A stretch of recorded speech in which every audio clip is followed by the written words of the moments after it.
Hello, listeners. Once again, welcome to this podcast brought to you by the UNDP in partnership with the Government of Ireland. My name is Fatu Elika Maloshi, a journalist working at the Gambia Radio and Television Services. I am your host for this podcast on intensifying support to victims of sexual and gender based violence, SGBV, and their participation in Truth, Reconciliation, and Reparations Commission, TRRC, processes in the Gambia. Well, last edition, we had a medical professional talk us through SGBV and its medical health impact. Today, we have another contributor to this discussion. She is Dr. Satang Nabane, and she will be talking about the role of institutions in providing support to victims of SGBV. Every day, got the goofy Ben story. This time last year was a similar story. Then you got the post in now, you down me. What if they no.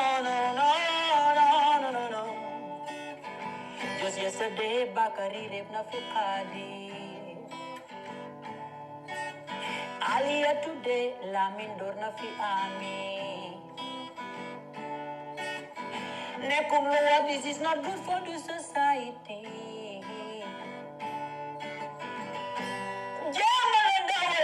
Monday.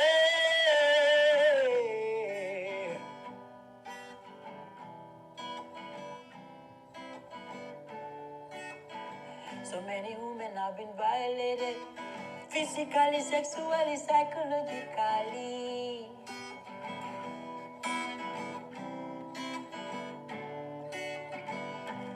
Many have been violated, but silence when they reach out for help.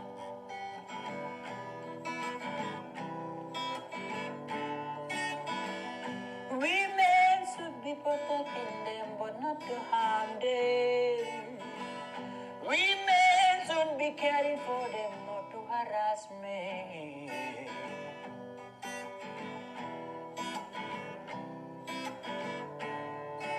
Bukador, jigen warte joyo.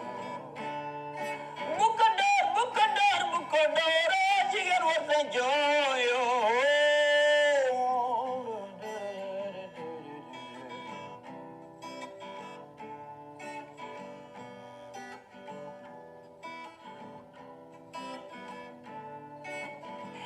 Gumade gumbadi gis ben jigen di joyo.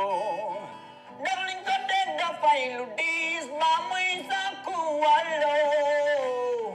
Yomi di gor fekel nga gisel ko yai jabarato. Fekel jabale ko joko jerambi mu yelo. Buko mere buko saga buko doro.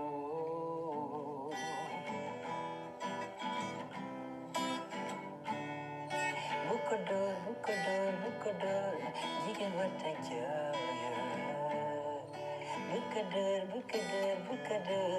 jigen wata joyo.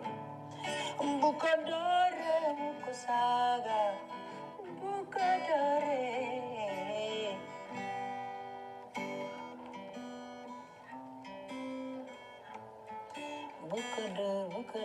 Bukador, jigen wata joyo.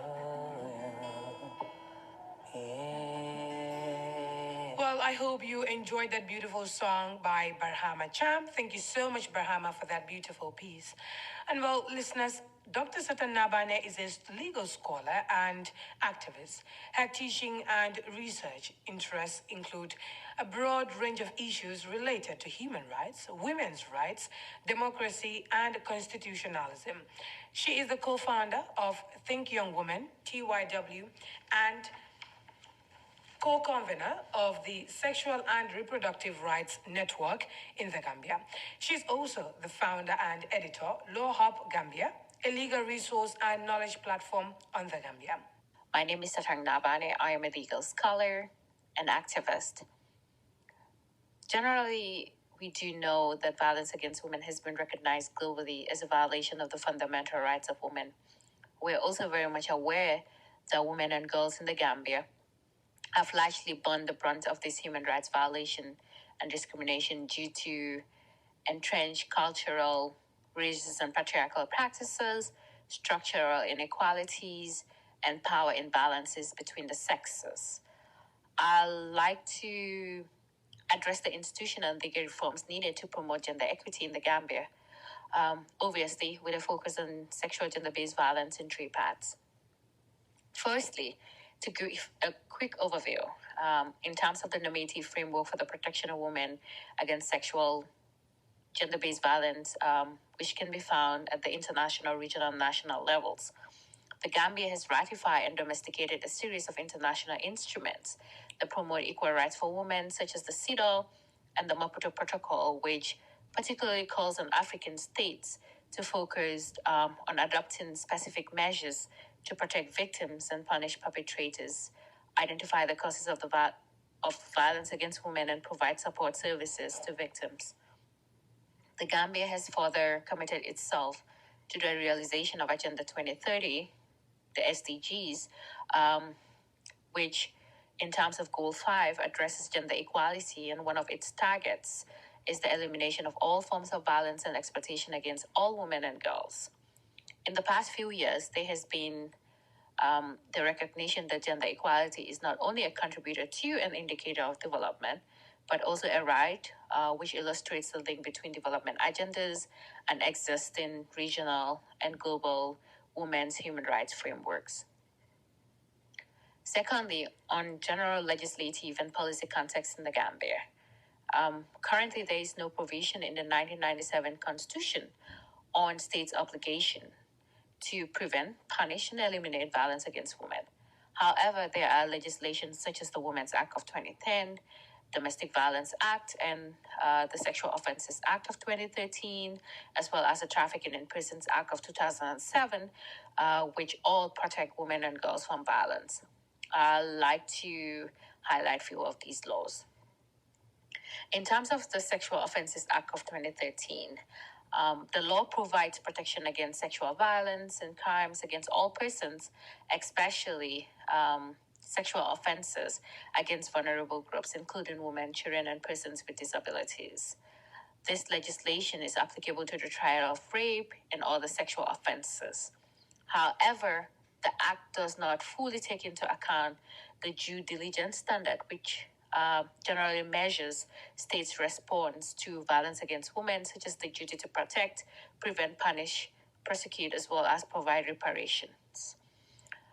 In terms of the Women's Act of 2010, the law does provide for quite comprehensive provision for the protection of women from violence. For instance, Section 6.1 extends protection against physical, sexual, and psychological violence. Section 26C also protects women, especially girls, from all forms of abuse, including sexual harassment in schools and other educational institutions, and provide for sanctions against the perpetrators. In terms of the Trafficking in Persons Act of 2007, this is a comprehensive legislation that focuses on the prevention, suppression, and punishment of trafficking in persons, as well as on rehabilitation and reintegration of survivors of trafficking. Thirdly, on opportunities and challenges for the protection of women against sexual gender-based violence in the Gambia. In terms of challenges, despite the significant milestones that we've achieved in advancing women's rights and gender equality, as well as addressing violence against women at the national, regional, and international levels, there definitely remains both continuing as well as new sets of challenges that hamper efforts to promote and protect the human rights of women, as well as to effectively prevent and respond to these violations and violence. The fact is, as I highlighted, a few of them also in the beginning, continue to inhibit progress, include patriarchal attitudes, cultural and racist beliefs and practices, and lack of political will to hold to account perpetrators of violence. In terms of law enforcement, particularly concerning the absence of effective reporting mechanisms, the low level of prosecution of perpetrators, and insufficient legal protection and rehabilitation support and services for victims of violence. In addition, women's limited access to justice, including legal aid, also contributes to the poor or inadequate reporting and consequent investigation of cases. The enforcement of legislation which protect women remains particularly challenging, especially for law enforcement agencies. There is also fear of family or societal reprisal and stigmatization, distrust of authorities, and unfriendly justice procedures that all deter victims from reporting, or they generally hamper effective prosecution of such cases. But despite these challenges, what can we do? What are the opportunities? Whilst we have the laws and policies in place, what is lacking and needing immediate attention are the effective implementation and enforcement mechanisms. The justice system and the police need adequate strengthening to be able to dispense justice and provide timely, just, and effective remedies to victims. As the primary duty bearer with the obligations to protect, prevent, punish, and prosecute violence against women, the state should ensure effective implementation of policy and programs through paying attention to budgeting, monitoring, reporting, evaluation, and the creation of an effective and fully functional accountability system.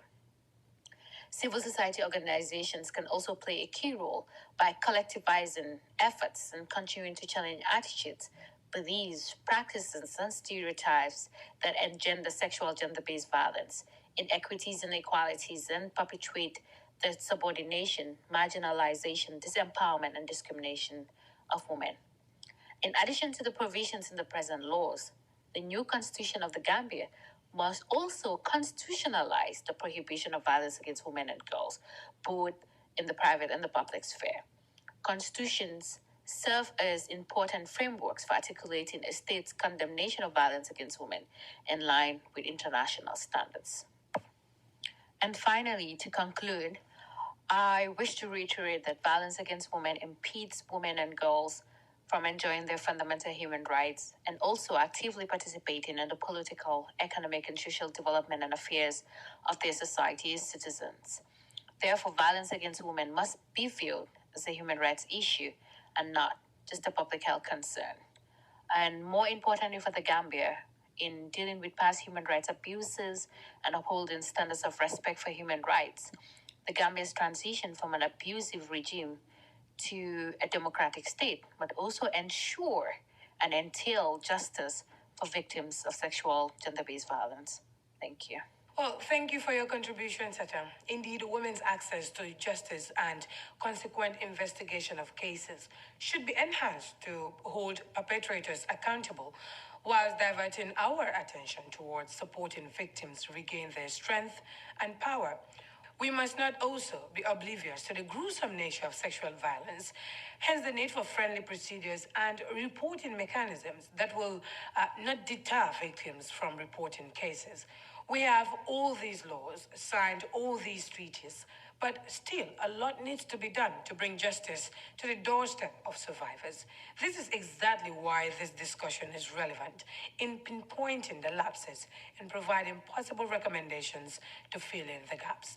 Well, listeners, join us again in our next edition for another contribution on the topic of sexual and gender-based violence during transitional justice processes, brought to you by the UNDP in partnership with the Government of Ireland. Many thanks for listening.